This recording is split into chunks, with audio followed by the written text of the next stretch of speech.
Bien, vamos a conversar con Evergito Peña Acosta. Él es el vicepresidente ejecutivo del Consejo Nacional para el Cambio Climático y Mecanismo de Desarrollo Limpio. Un nombre bastante largo, pero es todo con la intención, ¿verdad?, de enfrentar todos estos efectos que está provocando a escala planetaria el cambio climático. Y por supuesto es una institución que nace de cónclaves internacionales. De hecho, pues recientemente se acaba de celebrar una cumbre en Madrid que hubo de celebrarse en Chile, si la mente no me es infiel, pero por las situaciones de inestabilidad política, las protestas, pues finalmente se cambió hacia Chile. Y entonces en España, insisto, se acaba de celebrar una cumbre que, dicho sea de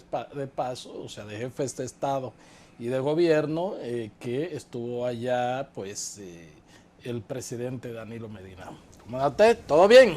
Todo bien, gracias Héctor por tu invitación. ¿Cómo no? Para mí ¿Cómo no? es un honor estar en este prestigioso programa, muy visto y con mucha credibilidad. ¿Cómo no? Muchas gracias, muchas gracias. Gracias por asistir. Bueno, licenciado, este, ¿Qué, ¿qué se discutió y finalmente qué se acordó en esta cumbre que recién se acaba de llevar a cabo en España? O sea, ¿cuál es el compromiso más inmediato, donde inclusive participó el secretario general de Naciones Unidas? O sea, ¿cuál fue básicamente, porque, bueno, a veces uno se queja que tantas cumbres, que deciden, que hablan, ¿cuál es el enfoque que tiene para tratar de subsanar las heridas que le hemos provocado al planeta? Bien, para poder aterrizar en la COP25, que como tú dices, sí, debía ser en Chile, y por los asuntos políticos sociales, tuvo que bien España asumirlo de una manera muy generosa, porque montó ese evento en menos de dos Así meses, es. que no es muy fácil, porque eso es un evento que, por ejemplo, estuvo representado 20.000 y tantos delegados, unos 11.300, 400 organizaciones no oficiales y 2.200 periodistas. Montar un evento como ese en 2 meses es realmente un, un gol muy, muy fuerte. Y celebramos porque fue todo un éxito. Para poder entender el resultado de los temas básicos que se arribaron a acuerdo en la COP25 de Madrid, correspondiente a Chile, tenemos que ir un poquito hacia atrás para entender el por qué estamos discutiendo en COP25 esos temas. Sí. Se centra básicamente en que el primer periodo de compromiso de cambio climático que se adoptó en el año 1994, al institucionalizarse el mecanismo de desarrollo limpio, que es parte de nuestro nombre, terminaba en el año 2014. En ese momento, en la COP de Copenhague, pues se decidió adoptar un segundo periodo de compromiso, debido a que los países no pudieron estar a tiempo en las planificaciones que se habían hecho en términos de cambio climático. Es por eso que en la COP 21 en París se da el gran acuerdo. Ese gran acuerdo que todo el mundo conoce como el Acuerdo de París, Sí. donde asistieron casi 200 países y más de 160 jefes de Estado y de gobierno. Un hito en la historia de las Naciones Unidas, la convención que mayor quórum ha tenido a nivel de tomadores de decisiones, pues se adoptó ese Acuerdo de París. Y en ese acuerdo, colateralmente a eso, ya arribando al mecanismo de desarrollo limpio, que es el mecanismo financiero de la Convención Marco del año 92, se adopta un nuevo perfil de financiamiento que se llama Fondo Verde del Clima. En esa COP también se había aprobado que para el año 2050 el aumento de la temperatura no podía llegar a más de 2 grados. Pero ¿qué sucede entre la COP de Madrid y la COP de París? que entran en juego los expertos, tanto en finanzas como en la ciencia de cambio climático. Y por un lado, los expertos en economía y finanzas climáticas determinan que se necesita un aporte anual de los países para financiar la reconversión a la sostenibilidad de por lo menos 100.000 millones de dólares por año. 100.000 millones de dólares. Por el otro lado, el IPCC, que es el Panel Intergubernamental de Cambio Climático, que es el organismo correspondiente a Naciones Unidas, donde se agrupan los científicos que estudian los temas de científico y tecnología, determinan que ese 2% no sería suficiente como para preservar la sostenibilidad del planeta, que debería haber una visión mayor, que no llegue, que permita no llegar al 1.5% de grado de calentamiento. Bueno, es ahí donde se centran las discusiones básicas de la COP25, porque este es el año previo a la entrada en vigencia del Acuerdo de París, que tiene un periodo del 2020 al 2030. Por un lado, uno de los temas básicos de discusión de estos acuerdos de Madrid, se centra en el desarrollo de los mercados de carbono, para terminar con el libro de reglas del Acuerdo de París, y también en el instrumento de Varsovia, que tiene que ver con daños y pérdidas y el futuro de esos dos instrumentos. Son los dos complementarios porque lo que significa el desarrollo del mercado de carbono es el mecanismo que va a generar, que va a producir equitativamente y bajo el trato justo de los países según su economía contaminen, va a generar los fondos que van a nutrir ese Fondo Verde del Clima. Y por el otro lado, los instrumentos de Varsovia, lo que establece es los daños y pérdidas, de estudiar qué daños y pérdidas están produciendo los fenómenos resultados de los efectos negativos del cambio climático. Esto es, por un lado, determinar la fuente y por otro lado, a quién deben llegar los fondos. Yeah. Entonces, ahí fue donde ese es el artículo 6 del Acuerdo de París, que tiene muchos articulados, pero este es el que tenía como básica discusión.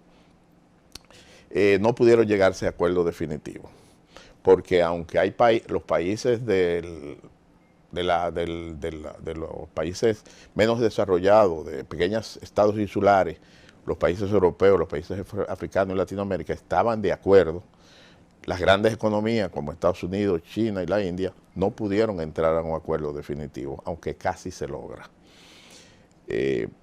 Como tú comprenderás, es lo que ha repercutido en la prensa de que no ha habido. Sin embargo, es poco lo que falta para las negociaciones en ese sentido. Pero todavía no ha habido un acuerdo.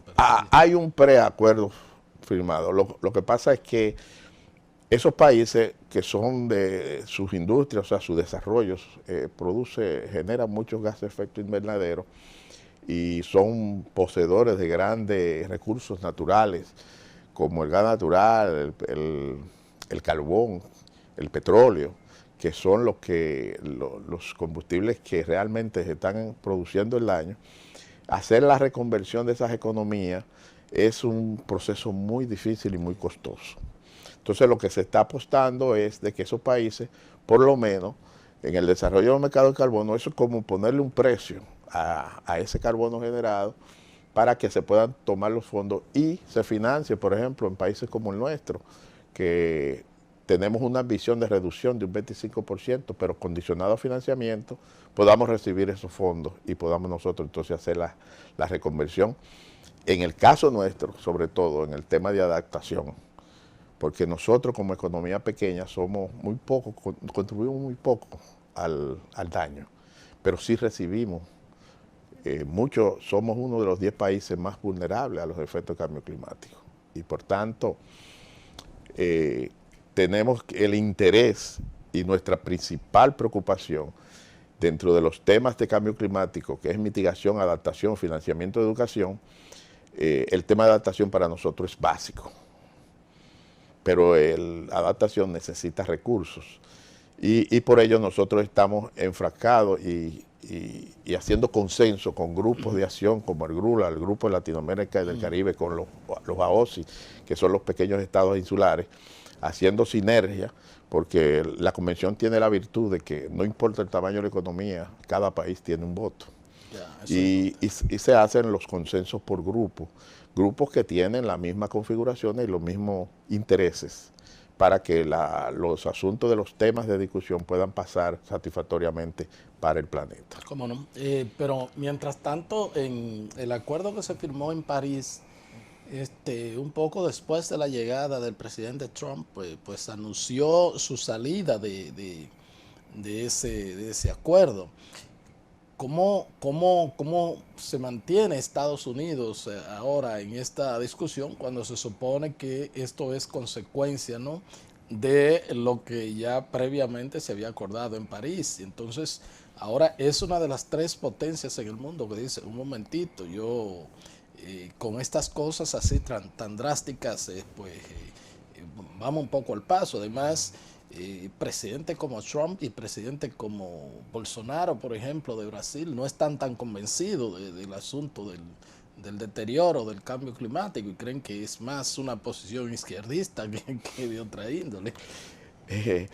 La posición de Estados Unidos, si bien es cierto que es una expresión del Ejecutivo, pero si nosotros hacemos el estudio de lo que están haciendo los estados, Estados Unidos es un país federado, una confederación de países. Sí, claro. Los estados participan activamente en todas las acciones. De hecho, una de las delegaciones más numerosas que asisten a la COP son las chinas y las delegaciones norteamericanas. O sea, tienen una presencia, pero le digo que 200, 300 delegados para discutir cada tema. Tienen un experto en cada tema.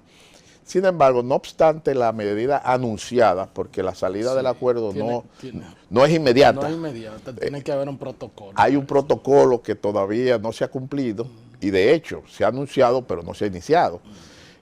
No tenemos mucho que temer porque los diferentes estados están trabajando en su economía local en todos los compromisos de cambio climático. E inclusive dentro del propio cónclave de París.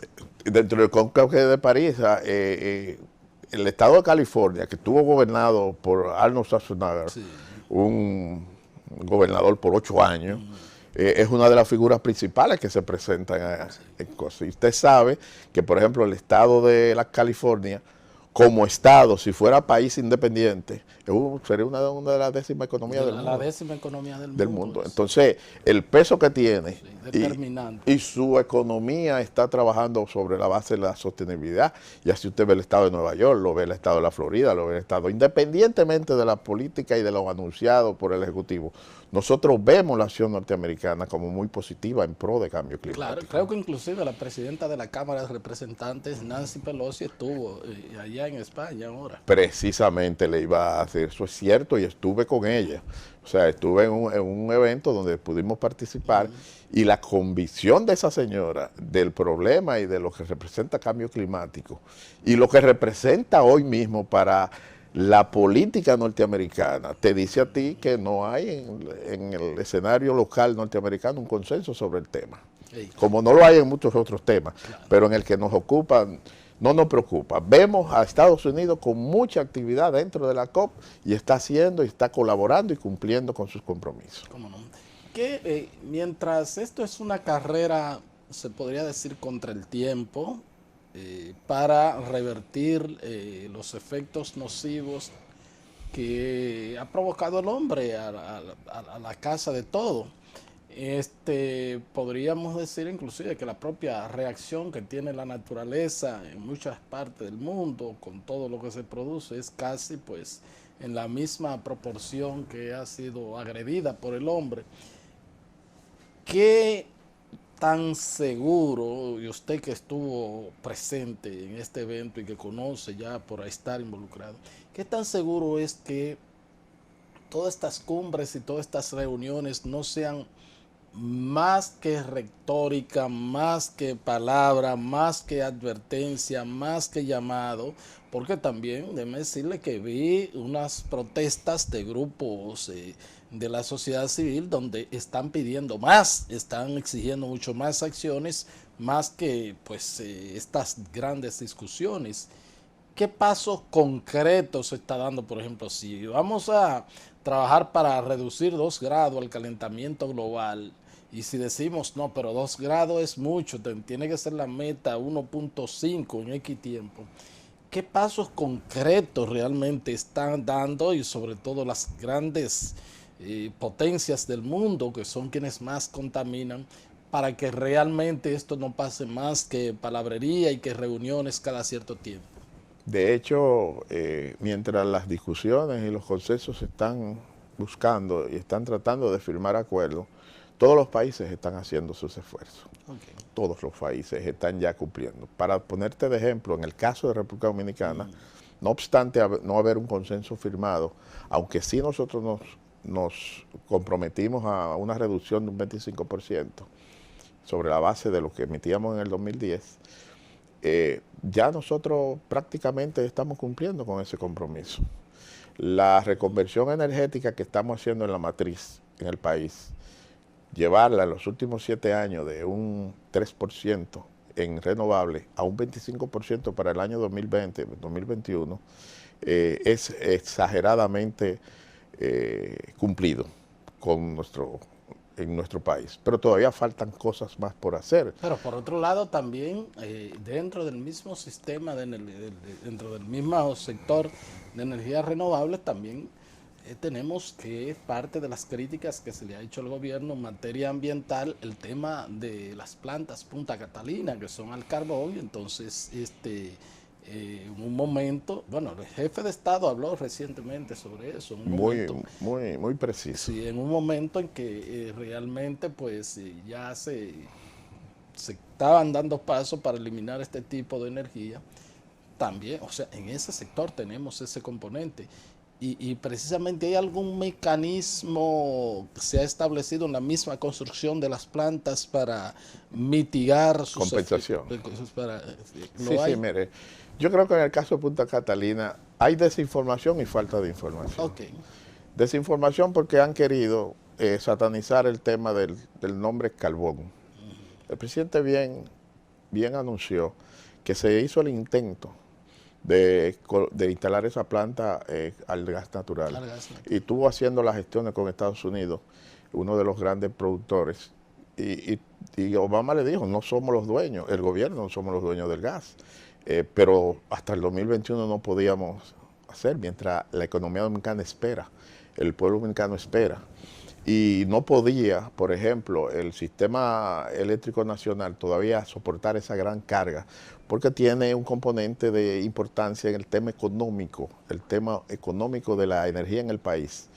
Sin embargo, aunque son plantas cuyo combustible básico de generación es el carbón, la tecnología instalada recoge más del 70% de lo que emite. Pero si también vas por el método, por calcular las compensaciones que logra ese tipo de planta, Punta Catalina a largo plazo va a cooperar y a colaborar con que plantas de mucho más emisiones que trabajan en base a fuel oil puedan ir saliendo del sistema. Eso se llama en cambio climático. El cambio climático tiene 2 términos que son importantes. Uno es neutralidad carbónica y otro es carbono cero. Carbono cero es cuando una actividad o una acción no emite nada al sistema. Neutralidad carbono es cuando tú emites, pero tienes acciones complementarias que lo que tú emites se compensa y tú tienes la neutralidad cero y tú estás cumpliendo con los acuerdos. Ahí está Punta Catalina. Ahí está Punta Catalina, que además de tener alta tecnología, está también la posibilidad de sustituir plantas muy viejas, altamente contaminantes. También tiene un proyecto adyacente a su zona de influencia de reforestación para recoger ese 30% que se va también como sumidero de ese parque, un parque energético que está diseñado como tal. O sea que no podemos satanizar cosas, pero sí Punta Catalina viene, como dice el presidente, a proveer la posibilidad del gobierno de regular el sistema, en términos de precio, en términos de cosas, y la garantía de la entrega de energía. Luego, como dice el presidente, ya dejarían que entren otros actores al medio, pero ya se inicia el proceso de reconversión de lo que es la parte de energía. Pero el presidente Medina ha dado muestra más que fehaciente, porque ha sido el único presidente que ha ido a 2 COP. Fue a la COP de París y fue a la COP de Madrid. El único, no hemos tenido otro presidente, y ha tenido una participación muy activa y ha presentado los avances que ha hecho el gobierno como política pública en cambio climático en esos cónclaves, que ha sido reconocido por toda la comunidad. Él está reconocido como dentro de las 100 personalidades de más influencia en el ámbito de cambio climático también, que tuvo una actividad que organizaron unos jóvenes que dice cero planeta B, para premiar al presidente por su actividad y su participación y su decidida voluntad política de cumplir con.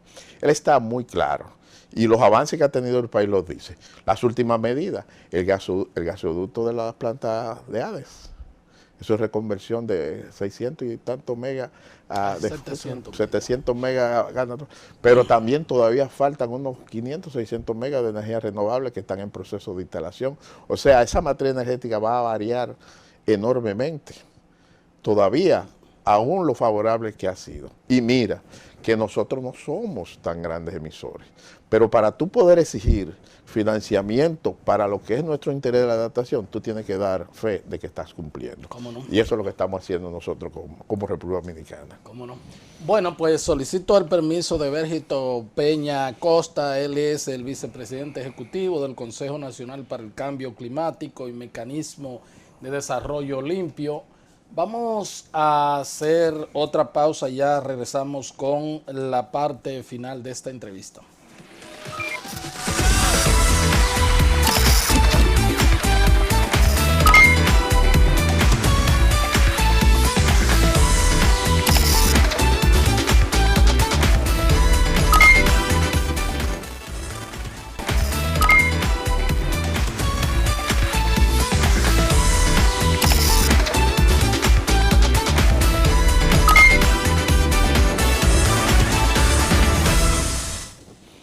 Continuamos con esta entrevista con Evergito Peña Acosta. Él es el vicepresidente ejecutivo del Consejo Nacional para el Cambio Climático y el Mecanismo de Desarrollo Limpio, de ver cómo pues limpiamos la casa de todos, que es la tierra. Yo me quedé, una de las palabras que el día que se estaba inaugurando el gasoducto, el presidente Medina ya llamó poderosamente la atención sobre que estamos entre las 10 naciones del mundo cuyos efectos del cambio climático, si no hay, o sea, de los más afectados, y hasta habló, creo que condenados a desaparecer la república si no se producían pues las acciones contundentes, y que son ya acciones inclusive que no solo dependen de lo que pueda hacer el país. Y tan así estamos. Sí, evidentemente que sí, porque nosotros no estamos así porque así lo hemos querido estar, sino que nuestra posición geográfica, estamos dentro del trayectorio natural de los grandes ciclones y huracanes, y por tanto cada año tenemos una temporada ciclónica que se está manifestando ser más agresivos y más fuertes cada año. Hemos tenido la suerte divina de que en los últimos 2 años de alguna manera no hemos salido de la ruta de ellos, pero sí, la calificación de alta vulnerabilidad está dada por, sobre todo, la trayectoria geográfica que tenemos, la ubicación geográfica que tenemos, pero también por unos índices que tienen que ver con la calidad de la construcción, con la infraestructura que tenemos, que ya hemos ido trabajando bastante en eso. Pero también el cambio climático, uno de los grandes problemas que esperamos y de los grandes efectos negativos que esperamos es que se produzcan por esas altas temperaturas deshielos de los círculos polares. Ese deshielo lo que puede producir es que se convierte en agua, va a subir los niveles del mar, y eso naturalmente significa pérdida de territorio, pérdida de hábitat. En el caso nuestro, que somos un país con una economía sustentada de manera importante en el turismo, nos podríamos ver muy afectados también en nuestra economía, pero también nosotros estamos creciendo económicamente, según las estadísticas, nuestro Producto Interno Bruto entre un 5 y un 7% cada año. Sin embargo, por no disponer de un mecanismo de análisis y cálculo de daños y pérdidas y daños provocados por los efectos de los fenómenos de cambio climático, no podemos nosotros traducir eso al cálculo del PIB. O sea, podemos nosotros calcular qué estamos produciendo por año, pero no estamos introduciendo en la estadística cuánto estamos perdiendo cada vez que tenemos un efecto climático. Para darte una idea, la tormenta Noel y las tormentas Noel y Olga tuvieron un efecto en Producto Interno Bruto cerca de un 2%. ¿Qué eso es? Pero muchos recursos. Muchos recursos. Sin embargo, el país ha ido avanzando y nosotros con recursos propios hemos ido trabajando en la parte de adaptación. Te puedo mencionar el caso de La Barquita, que es un proyecto que vino a rescatar una de los márgenes del río afluente de la ciudad de Santo Domingo, pero no solamente eso, sino que sacó de la pobreza y de la marginalidad a un número importante de familias que hoy día, ante un efecto climático, muchas lluvias o torrenciales o ciclones y huracanes, ya no están expuestos a la pérdida de vida y a pérdida de materiales. Lo mismo va a suceder con Domingo Sabio como proyecto. Son proyectos de adaptación. Las construcciones, por ejemplo, ya se han incluido en la permisología tanto del Ministerio de Medio Ambiente como la municipalidad a través de la JUGAN y el Ministerio de Obras Públicas, los conceptos y los parámetros de cambio climático para las construcciones. Eso es aporte de país a nuestra economía para que cuando tengamos que enfrentar un efecto climático extremo, pues nuestra economía no se vea tan lesionada. Yo creo que este es de los pocos países en el mundo, y uno lo ve en naciones desarrolladas, pero aquí hay una agresiva política de construcción de edificios, de apartamentos, en la que no se da ni siquiera un pequeño espacio para que haya alguna pequeña, valga la redundancia, zona de recreación, de sembrar un árbol, salvo obviamente los proyectos que tienen carácter oficial. Es como aprovechar todo en cualquier terreno, pero sin pensar en siquiera sembrar una matita. O sea, es una situación que también pues causa muchos problemas. A mí me parece que el problema de las municipalidades viene dado básicamente porque la ciudad de Santo Domingo está dentro de un proceso de reconversión y sobre todo lo que es el Distrito Nacional. El Distrito Nacional ya no tiene cómo crecer. Entonces, el valor de la tierra tiene un alto valor porque ya no se dispone de más tierra, nuevas tierras para tú construir, y lo que hace que la que existe tenga más valor. Por eso las construcciones están siendo mucho más agresivas para sacar provecho a ese valor económico.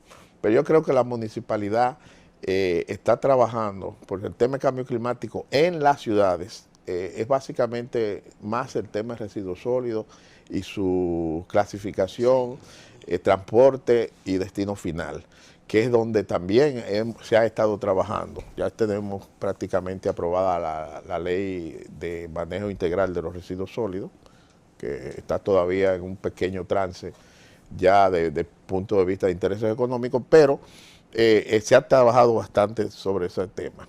Las cosas pueden mejorar. Muchísimas gracias. Gracias a ti Qué por la bueno, oportunidad qué de bueno cosas. que se trabaje con todo eso. Sí. Qué bueno uno disponer todos estos medios para difundir todas estas cosas, porque nosotros tenemos que garantizar que los ríos, los árboles, los bosques, todo lo que disfrutamos nosotros. Evidentemente, pues nuestros hijos, nuestros nietos deben también gozar, debemos dejarle todo esto, y es una manera de que en este momento todos hagamos